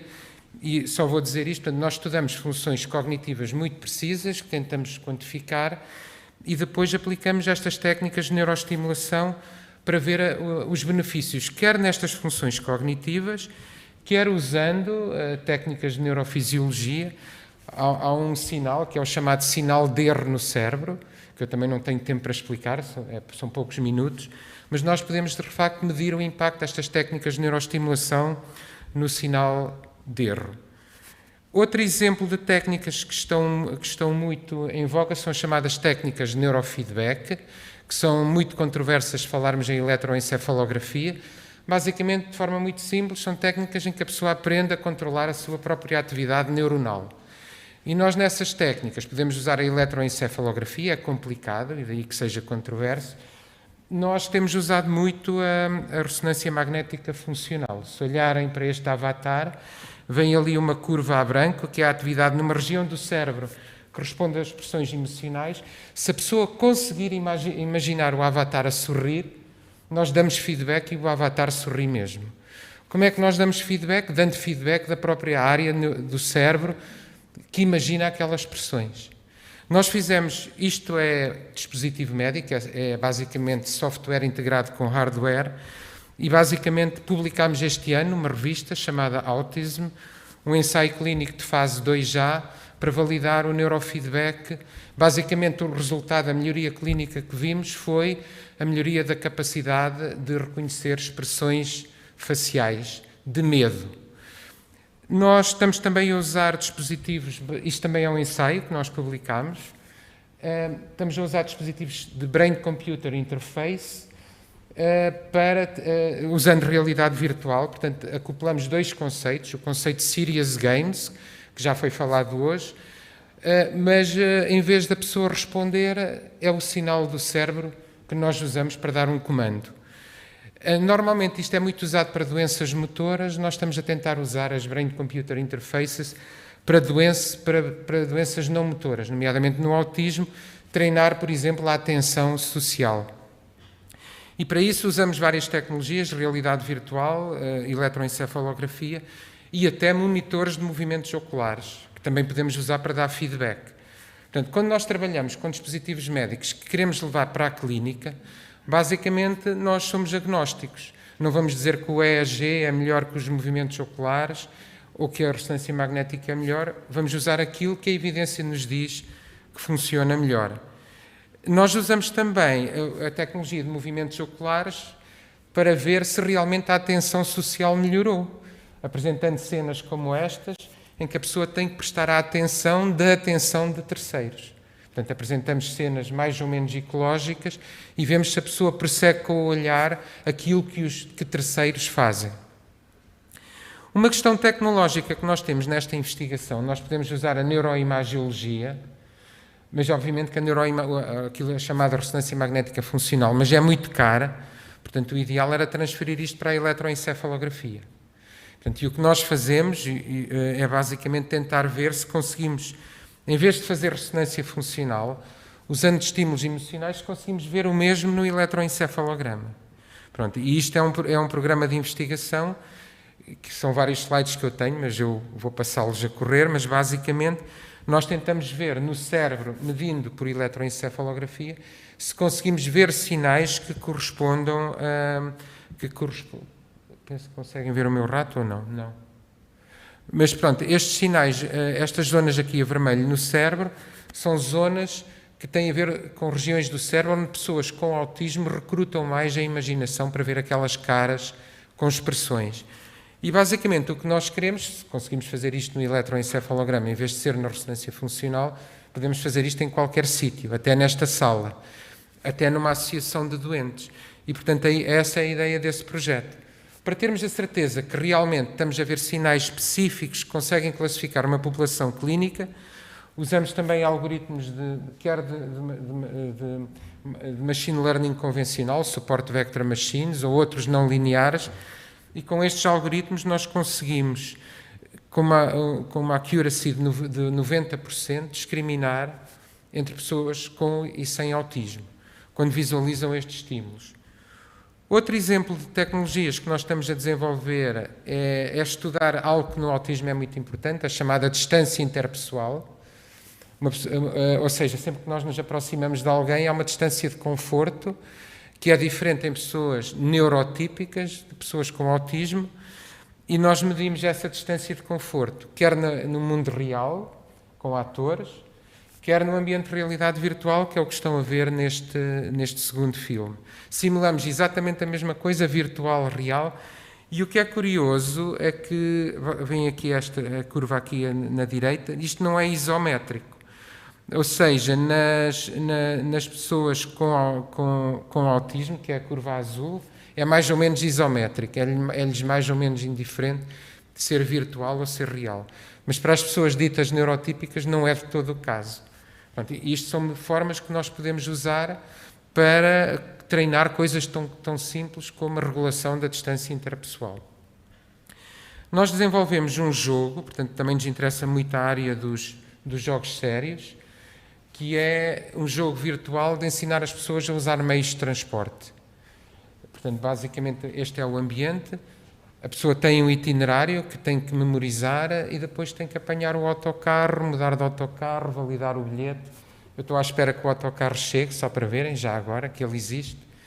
Este é o mapa de itinerário e nós, ao mesmo tempo, medimos a condutância galvânica que depois aparecem uns pontinhos a vermelho, que a condutância galvânica é basicamente a ansiedade, é um sinal de ansiedade, e nós fizemos isto com uma associação de doentes, a Associação de Autismo de Viseu, várias sessões, para ver se eles melhoravam não só melhoravam a capacidade de tomar itinerários, mas também se esta ansiedade diminuía, ou seja, se a resposta galvânica diminuía. E o que é curioso é que nós víamos que a resposta galvânica era bastante intensa em pontos críticos, como ter que sair do autocarro, mudar de autocarro, e esta ansiedade foi diminuindo. Foi um projeto que nós estamos bastante satisfeitos, não é só pelas citações dos artigos, é saber que há escolas, até internacionais, que nos contactam para querer usar este jogo. Que nós, a nível da Associação de Autismo, vimos que, de facto, dessensibilizou vários destes utentes para, de facto, começarem a usar meios de transporte. Pronto, este sistema estava montado em termos de biofeedback, portanto, eles podiam receber feedback das respostas galvânicas, mas como o tempo é curto, eu não vou elaborar muito sobre os resultados. Basicamente, eles diminuíram a ansiedade e melhoraram o desempenho. Depois, nós estamos a fazer outras coisas que já não são ensaios clínicos, mas para termos ensaios clínicos, temos primeiro que pensar em ciência, neste caso em neurociência. Muito do que se faz em neurofeedback é tentar aumentar a atividade de uma área do cérebro. Nós temos um projeto em que estamos não a tentar aumentar a atividade, mas a aumentar a conectividade entre áreas do cérebro. Há muitas doenças, desde o AVC até doenças neuropsiquiátricas, já que se diz que são doenças da conectividade. Então, será que é possível que nós possamos treinar as pessoas a melhorar a conectividade entre diferentes regiões do cérebro? É uma pergunta que estamos a perseguir. Outra, que tem outra vez a ver com níveis de atividade, é se nós conseguimos que a pessoa controle níveis diferentes de atividade. Nós temos um artigo publicado em que isso foi possível, a pessoa atingiu 3 níveis de atividade, mas depois de isso ser aplicado na prática, numa interface neurofeedback, já é outra questão. Como eu digo, e eu vou passar estes slides muito rápido, eu sei que estamos muito em cima do tempo, temos toda uma linha de investigação para sair da ressonância e vir para o mundo real, para a eletroencefalografia. Todos estes slides têm a ver com isto, como é que eu consigo reconstruir o sinal de ressonância através do EEG, e portanto tudo isto eu vou passar, que é tudo investigação recente, em que nós provamos que de alguma forma isto é possível, mas não pensando numa região do cérebro, mas em networks. Portanto, não é possível ver uma região no EEG, mas se calhar um network que nós conseguimos. Depois, estamos a tentar aplicar estes conceitos na dor crónica, e temos um estudo publicado de treino neurofeedback na dor crónica, e temos outras coisas relativamente ambiciosas, que é, por exemplo, o treino da função executiva, usando operações mentais, e aqui posso-vos mostrar 3 exemplos. À esquerda, controlos, no meio, isto ainda é muito preliminar, são poucos casos, no meio pessoas com autismo e à direita pessoas com esquizofrenia. Isto são redes executivas que nós conseguimos ver enquanto as pessoas tentam manipular conceitos que têm a ver com a função executiva. Termino por aqui, pronto, e obrigado pela vossa atenção.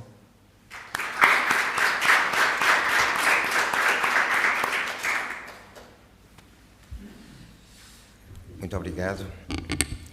Realmente é um mundo fascinante, este das neurociências, e o cérebro é sempre uma caixinha de surpresas, mas de facto, mesmo está em autistas, mesmo em situações de patologia, o treino obviamente pode ajudar sempre muito, e por exemplo, o neurofeedback foi até usado para controle, por exemplo, da hipertensão arterial, etc. Portanto, a questão, aquele velho aforismo do usa e serás mestre, realmente é a forma como a plasticidade neuronal se vai criando e refazendo. E portanto, toda esta investigação e é uma forma também, nós hoje ouvimos aqui a questão dos jogos sérios, logo nas primeiras apresentações, e voltamos aqui a esta última apresentação, mas é todo um mundo também extremamente fascinante. Não sei se temos alguma questão da parte... Temos várias. Então, por favor. Primeiro, talvez as senhoras foram ao mesmo tempo, portanto...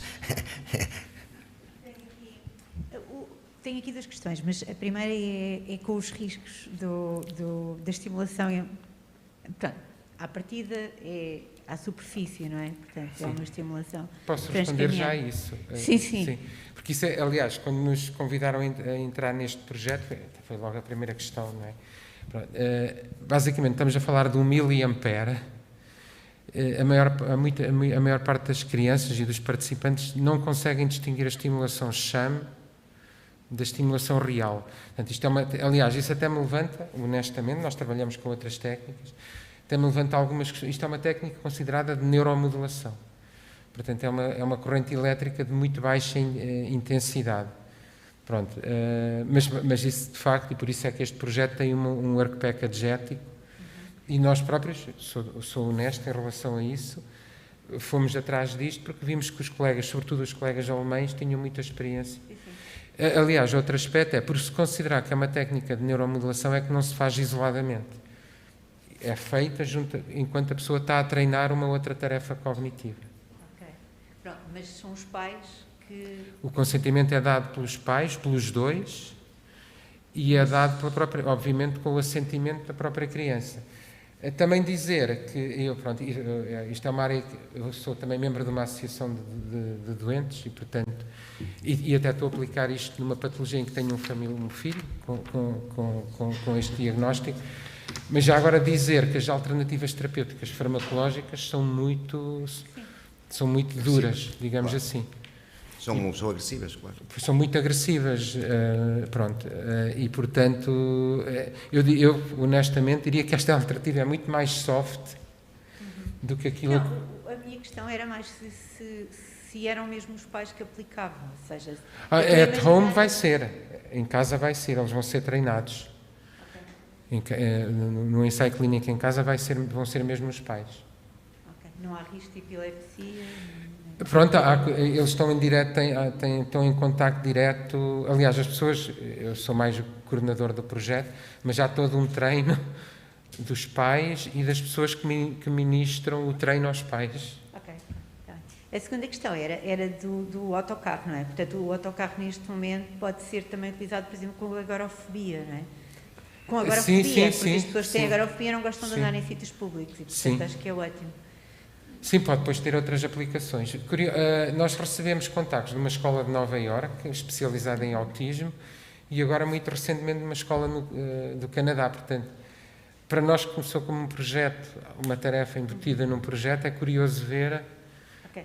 Já agora posso só dar uma sugestão. Eu, há uns anos atrás, orientei um aluno que desenvolveu também realidade virtual, mas no metro em Lisboa.